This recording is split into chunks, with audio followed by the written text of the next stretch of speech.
ADT-VI Arthuria mock debate tournament. Since this is a first round, these participants are going to have 40 minutes to defend their proposition, the side that they're taking. And they're going to be debating the proposition that you should hit the switch in the classical trolley problem. Dan's taking the affirmative, meaning that you should hit the switch, and Neighbors is going to be taking the opposition. Since this is the tournament, we always use the 3-question voting poll, so if we don't get a concession from neither Neighbors nor Dan, we will post the voting poll in debate chat, in which you, the audience, can use it to vote on who you think performed better overall in the debate. All right, thank you both for debating. You can get started. Okay. Do you want to do your opening statement first? Yeah, I can go first. So, basically, I don't think you should hit the switch in the classical trolley problem, because doing so literally means you're committing murder. Like, you're committing the act. It's a form of action to kill someone else. I think it's different from not hitting the switch, because that's inaction. And it breaks a lot more principles to do the action of murder than that.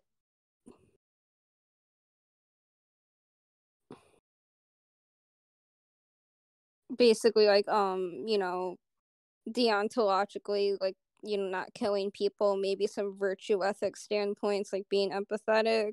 So that's basically my opening statement.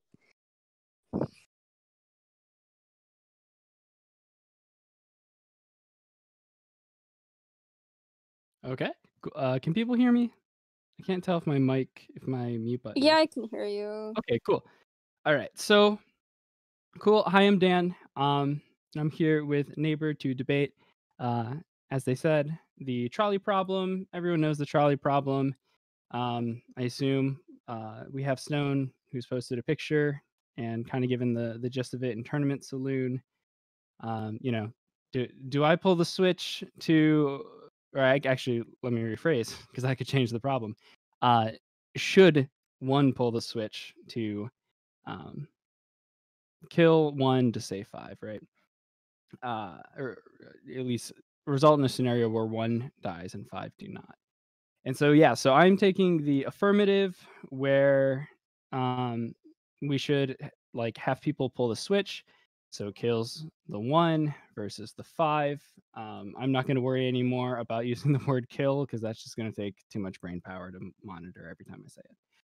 But yeah, so I think there's this obvious, intuitive, at least, appeal emotionally, that, like, hey, if people are going to die, we want less to die. Apparently, when doing surveys, 90% of people say that they were going to pull the switch if they were in the scenario. And what's really cool is now, with our better tech, we have VR simulations, so you can see kind of like a visual of what would happen, and people still pick 90% to pull the switch, where they actually pull the switch in the VR sim, which is really cool that we can get to that level of thought experiment. Now, whether or not the actual individuals in the VR are sentient or not, we don't need to worry about it. But yeah, so I'm taking the affirmative, and there's that baseline one. I don't think that's necessarily sufficient for what we're going for. Just the fact that people voted, in a sense of 90%. But that's at least the baseline for us to consider. We also have a few other interesting ways that we can view it, in terms of what would happen if because this is a scenario without context, except for the explicit, there's a trolley, there's 5 people, there's 1 person, there's no distinguishment between those people. Like, the 1 person isn't my mom. We haven't even specified that I'm the one pulling the lever, right? Now, if I say that, it's just because it's easier to speak that way. But the scenario itself is like that. And so we have to ask the question, since it is contextless, would we want this to be the policy that happens every single time that this occasion would occur, regardless of how many times the occasion occurs?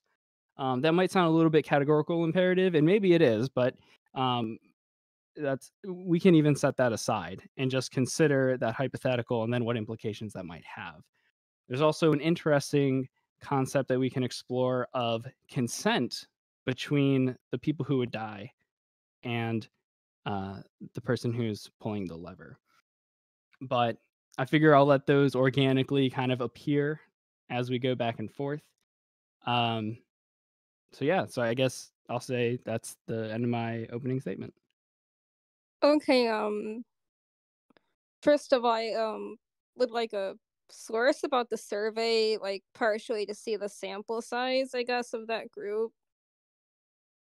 And also, I think it's interesting you mentioned consent because a common defense for pulling a switch is that we could end up saving more people by harvesting their organs, etc. But I think this actually breaks consent of bodily autonomy. Like, yeah, because that's using someone as a means to an end, whereas where if you're indirectly hurting these 5 people or killing or whatever, it's inaction. You're not the one doing it. And also, I think most people, like, we could say most people in society have an aversion to being a murderer or murdering. So, like, I don't know, maybe it was the way the survey was phrased or something like that, or maybe it was the sample size. But I think shown by the media and people's reactions to murder, most of them aren't okay with like directly killing someone, probably even if it like saves a few other people. That's a really good point. I'm glad that you bring up like the methodology of the study because that is very important to do, right? Because people can just throw out one study and then, there's 1,000 other studies that might refute it. So I went ahead and I posted a link in the tournament saloon chat. If people want to, now I assume we don't, most people aren't going to have time to go through it and pay attention to what we're saying, but it's there if people want to explore it more. So I want to touch on the question of murder because you've brought up the word murder, and I think that is in a way one of the central questions. It doesn't necessarily solve it if we say it is murder or not, but it's at least something. It's a very non-negligible part of the scenario, and that is feel a certain amount of culpability. I assume most people, that's what makes it, I guess I would say, a no-brainer, unless your goal is to kill more people, in which case that's a very different situation. But do I feel a sense of agency? Do I now feel guilty that I've killed one person, and am I being malicious? And I Right. think, yeah, or maybe not even malicious. Am I just, am I playing God? Maybe is one way to think about it.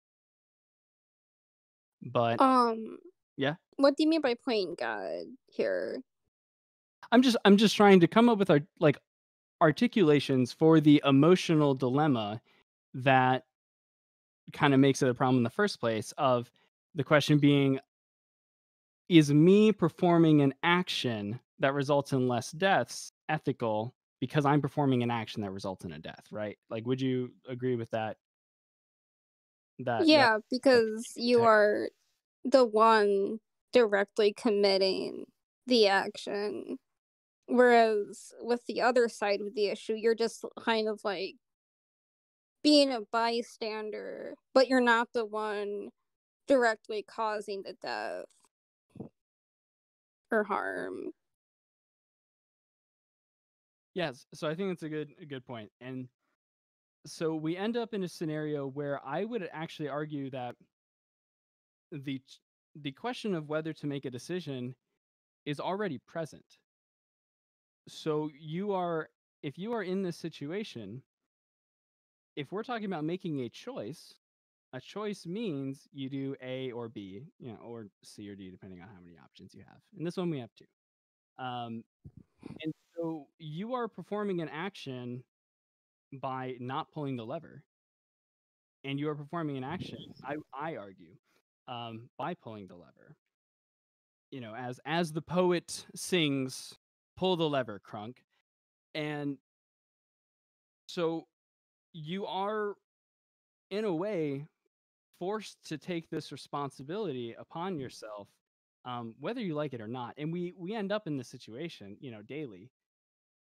Do I respond when somebody says X, or do I not respond? Staying quiet is itself often a decision. Um, and in this case, if you are presented with the trolley problem at all, if you're cognizant that you can make that choice, and if you're not, I would argue, again, we're out of the trolley problem, then you are making a decision one way or another. So your actions are going to determine whether somebody dies or whether multiple people die. And I guess what I'm spiraling towards as the center point here is that not pulling the lever is you committing an action that results in 5 people's deaths at this point. So Because you're in that saying scenario- yeah, go ahead. inaction is an action is your point here. I would argue that I don't even would count this as inaction, because if you're standing there at the lever, you are performing an action. And to not pull the lever, I would argue, is still... Oh, I think we lost him. Okay. I would argue not pulling the lever is itself an action, because you are there making a decision. You were there making it. I mean, I think that's just something we're gonna have to agree to disagree on, because to me, an action requires a physical start. So sure, you may be mentally letting the deaths pass, but you're not getting up to do anything, I would say. But I think we just have different definitions of what an action is, it seems. I think it's a good point, and that's potentially a rabbit hole we could run into, because then we could be like, okay, well, if I utilize my Fifth Amendment and for the United States citizens, right to not speak, is that me performing an action? Supreme Court actually ruled it is, in a way, except you actually end up having to say it now. But anyways, that ends up being its own debate potentially. So I think that's actually a pretty good move if we disagree on that one, for now, for the sake of scope. So, Right. yeah. Because a decision is different from an action. At least a mental decision.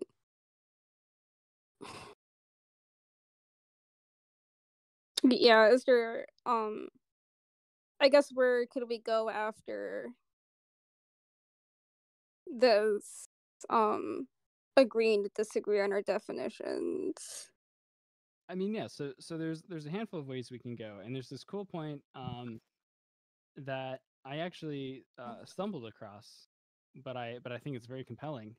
That brings into account the question of consent, and it reminds me a lot of Rawls' thought experiment, where it's like, before I'm born, not knowing who I'd be born to, what would I pick? What would I want in my society? So, which country would I pick to be born in if I didn't know who I'd be born into that society?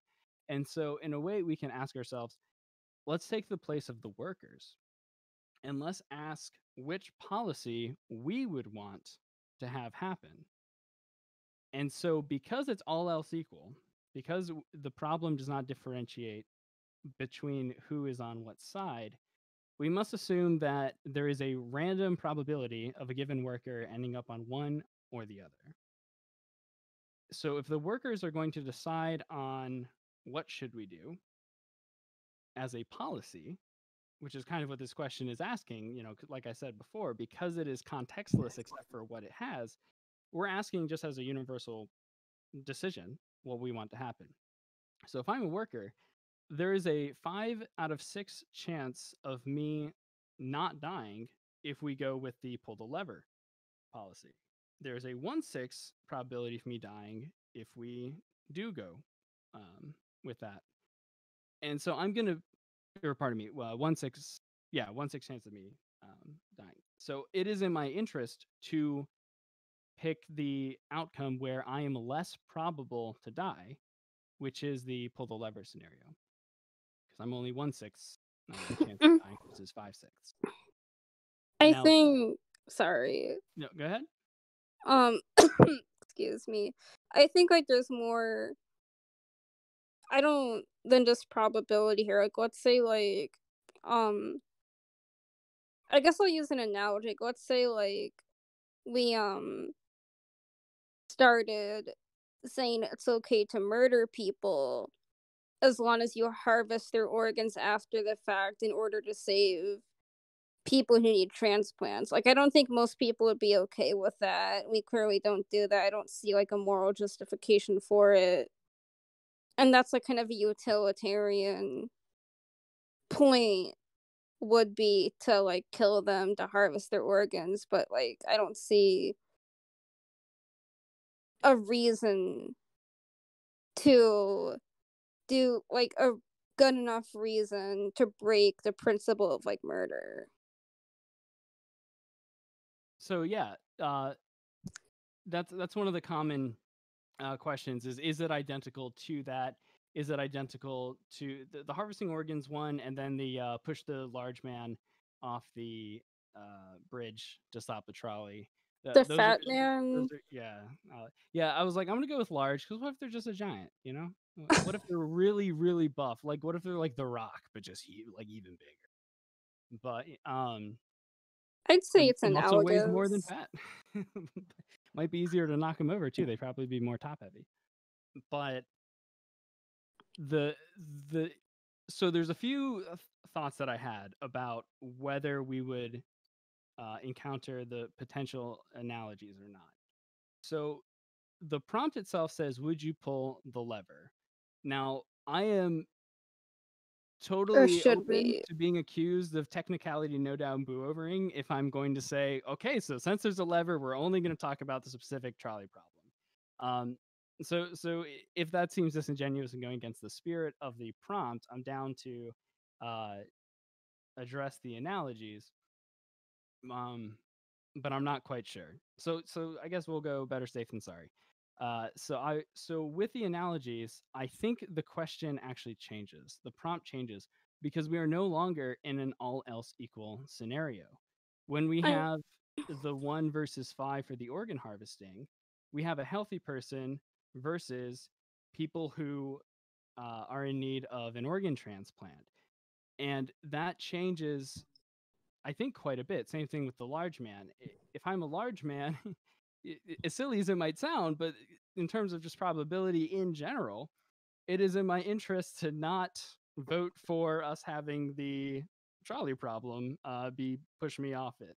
If I am somebody who is healthy, and I have the genetics to like suspect that I am more or less likely for an organ transplant, that's going to change my answer to the question. And we no longer in a scenario where we have 5 identical people on one and a different person on the other track. And that's such an integral part of the problem that I think that kind of breaks the problem. I mean, I think the analogies are there to help to show like they're not to say they're the exact same, but they're help to show like why. Like, I don't think it's integral. They're there to show like why you shouldn't pull the lever. Like, it's a matter of like another way to illustrate deontology. Like, you wouldn't like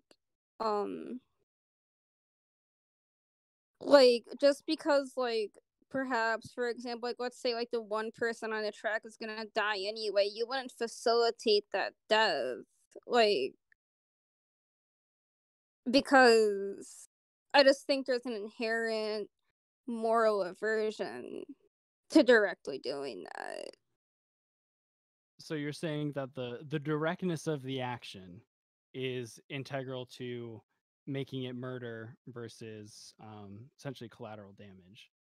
Yeah, because like murder is like the act of like killing. I mean, or like killing, murder. Like, we're not gonna get like strung up in a legal definition or whatever. But yeah. It has to be like a direct force or action onto that person physically.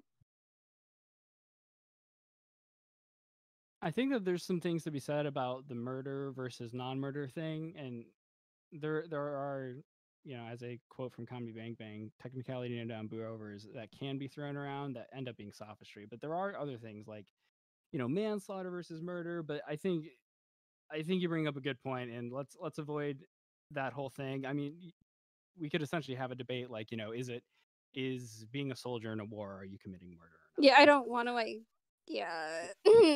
I might like. That's one of the hard things with debates, right? So often it's like, all right, let's go this definition all the way down. Yeah, it's okay. So if the spirit here is about the directness of it, let me ask you this: if you are programming an autonomous trolley, and the trolley doesn't even exist yet, and you're programming and telling the trolley what to do, would you program the trolley to anytime it has to go, you know, right or left, and there's 5 people on the right and 1 person on the left? Which would you program it to just say, okay, yeah, go the direction with the least number of people, all else equal? I mean, this is implying both options are kind of direct because you're the one programming the trolley to go either way. And I think this is different from the actual problem itself. Because, you know, you didn't make this trolley, and there's one way you can cause death directly and facilitate it, and there's another way where you can just, like, watch it happen. Where the programming is either way you have to cause the one. So I would say, since we're equalizing the principle in your example, we're equalizing that either way it's going to be murder or whatever, then it would probably make the most sense to like kill the 5 people because the principle is already like in both situations where you're going to break it. Wait, so I'm confused. Are you saying that the spirit does still apply to the programming thing, and that I'm better off No, just telling it to? Okay. because either way, if you're the one programming it, you know, either way you're the one causing the death because you're the one who made the trolley do that. Yeah, exactly. So that's what I'm saying. So if you're saying that I am still the one culpable of making the trolley do that, are you saying that I am better off having the program kill the 5 versus the 1 if should it ever encounter that? For example, you would be better off killing the 1 because either way you're going I mean, either way you're kind of committing murder, directly causing their death, so you might as well take I guess the lesser of 2 evils or something. And that's kind of that's kind of like my justification for the pulling the lever in the first place is, you know, the lesser of 2 bad things happening, right? Or at least, you know, like I said, assuming that you don't want people to die. And I bring up the programming thing. Hey, there's the fun MIT exercise that I know probably a handful of people here have played with, and I'll post that. And it's you know, you click answers to say, you know, what, like, would you want the car to go this way or this way? And anyways, if we have the sliding scale of directness, and we're going to make that analogy part of the spirit of the problem, and we approach it being, or at least feeling, more direct when I am pushing the guy off the bridge, when I am harvesting the person's organs. Mhm. Allowing that scale, then we must also allow the scale to go the opposite direction and a more seemingly indirect. And so if in the more seemingly indirect scenario, but I am still the one who's making the decision, as you said, I am still culpable Just in the programming scenario, then right. the question is, how does that scenario then change by the time we get to the trolley problem? If I it's, think especially when we say should, because we're kind of building an algorithm for the universe when we ask the question, like, if this, well, then that, what's the that we want to happen? I think the trolley problem and your programming example are different because you can remove your responsibility through inaction, whereas the program is the action to make the decision, whereas being the bystander to these 5 people dying, that's an inaction. So if I'm removing responsibility through inaction, if I am, and I don't have some Through inaction. analogy. Yeah, yeah. So if we call that inaction in the first place, I don't have an analogy at hand, but I'll make one up because fairy tales are fun. So suppose that I am next to, I see a line of people at Disney World or something, and I see a button and it says push this to stop their deaths, and I see a person killing one by one, and they tell me, hey, if you push the button, I will stop killing them. Am I responsible for their deaths if I don't push the button?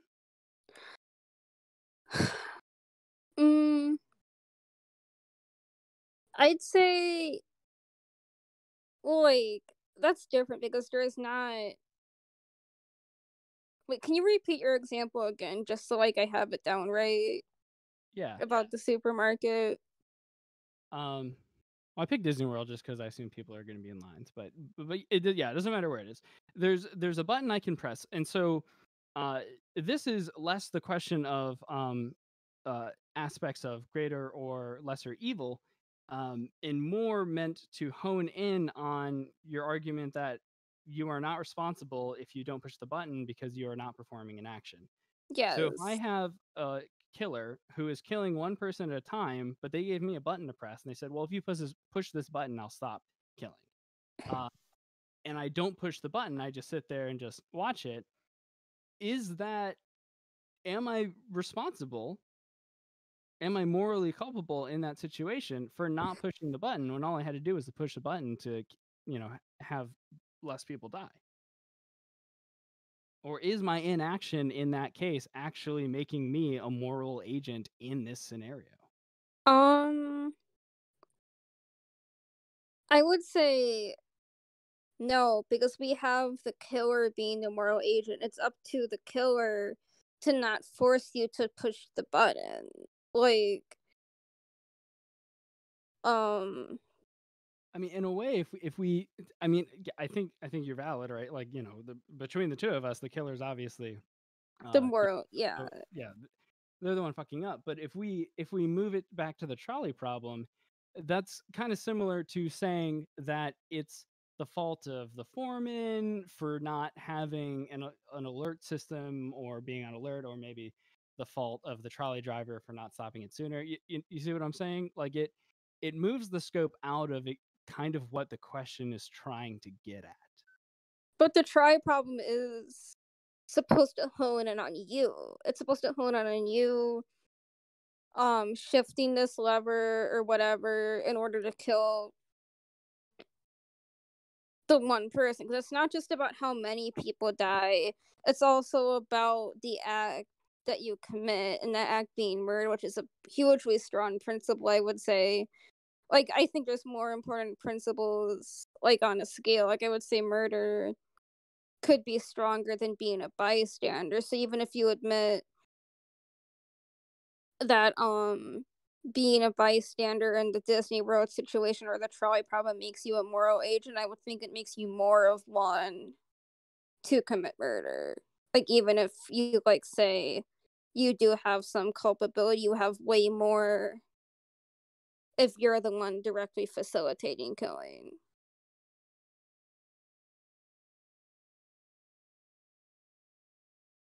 I'm not sure if I'm following. Let me think.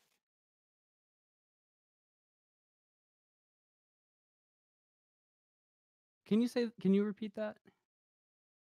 Like, I think even if we say we do have moral culpability in being a bystander, you're just watching it happen, that's one moral principle. And then there's another moral principle of murder. I think there's more important principles to uphold than others. And I would say that upholding the principle of not killing or not directly killing or whatever is more important than not being a bystander. I think that when you ask, or when you posit that, there's the presupposition, there's the cute thing for Descartes, the denial of the antecedent, right? There's a presupposition that that bystander and murder are already the roles, which already has within them the moral solution to the problem. Like if we define it as bystander versus murder, by definition of murder and bystander, we've already answered the problem as opposed to questioning the problem. And it doesn't necessarily mean that I guess in a way it's kind of begging the question. I might actually, when I did the logic thing, I kept getting the begging the question wrong. So that might be an incorrect use of the term. But anyways, I'm not sure how one can say that, they are Pontius Pilating, washing their hands of the situation for not performing a verb. I mean, it's not just a verb. The killing problem again, and then just say, a person says, without trying to steer me one way or the other, and it's just, like if I say, nod your head yes for this, like nod your head yes if you want me to kill these people, or do nothing if you don't, right?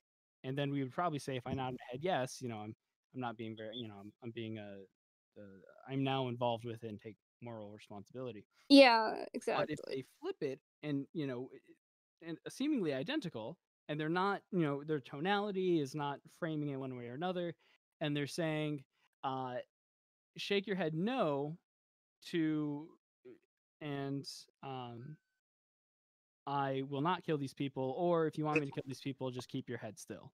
Because in that case, I'm still not taking an action. So I think that the question of, the physical movement, the physical aspect, that being correlated to culpability, or at least maybe responsibility, is one potential framing of it, doesn't necessarily work as a concept. I mean, I feel like in the case where you nod your head or whatever in order to kill them, you are still being part of that facilitation because you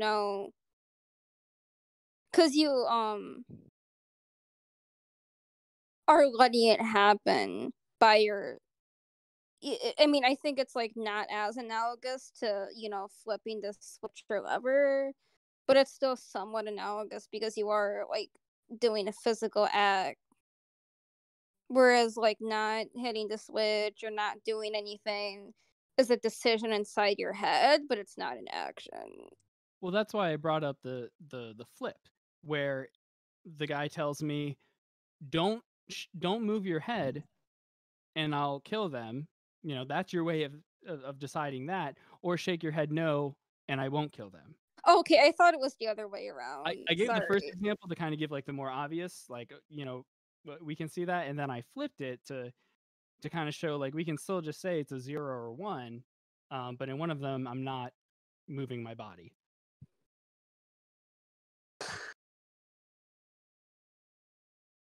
But like, I feel like it's kind of not as analogous because you're kind of switching it around, right? Because in a trolley problem, killing the one man requires that you do something, whereas in your example, killing requires that you don't do anything. But like, yeah, it's kind of like switching it around. I don't see how it's like analogous. Like, let's say you have like this is kind of a weird example. Like, let's say you have like a couple and the guy is like cheating on his girlfriend, and then you have the other woman. So like the other like woman or whatever, the third, person he is cheating with is sort of quote unquote letting him cheat by not talking to his girlfriend, but he's still the one cheating and he's the one morally culpable. Like, he's the one committing the act of dishonesty. Would that apply if she was seducing him?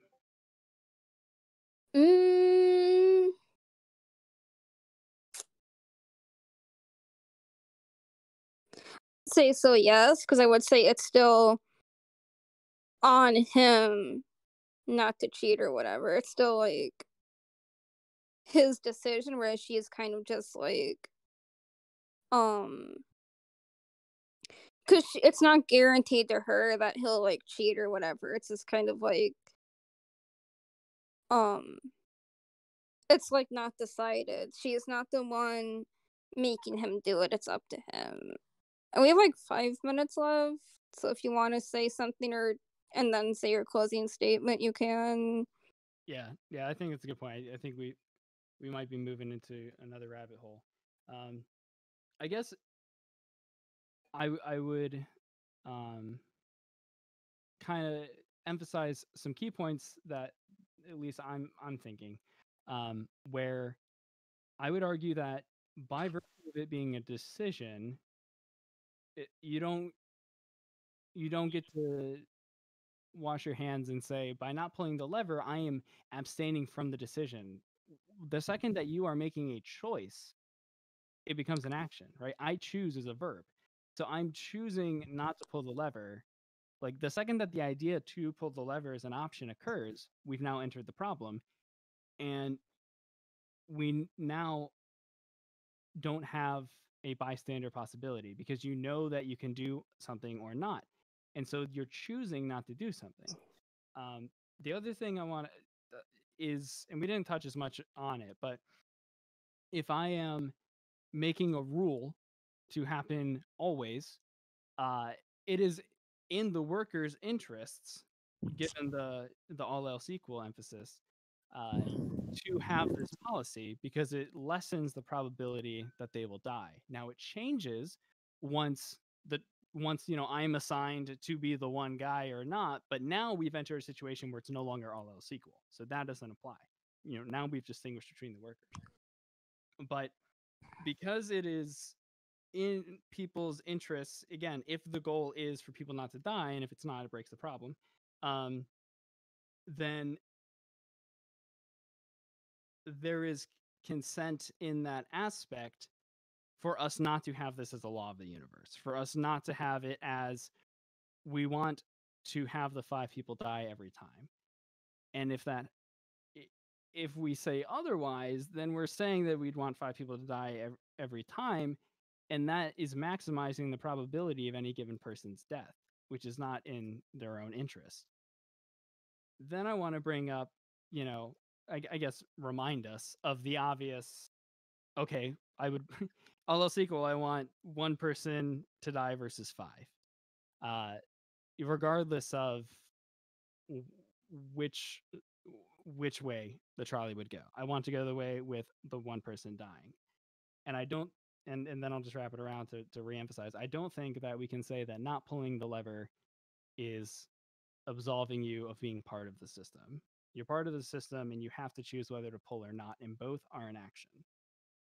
And I guess I see the time, so we're hitting 2 minutes, so I'll say, hey, that's my 2-minute statement. Okay, like, thanks everyone for hosting the debate and like coming and stuff. So I want to say, like, first, that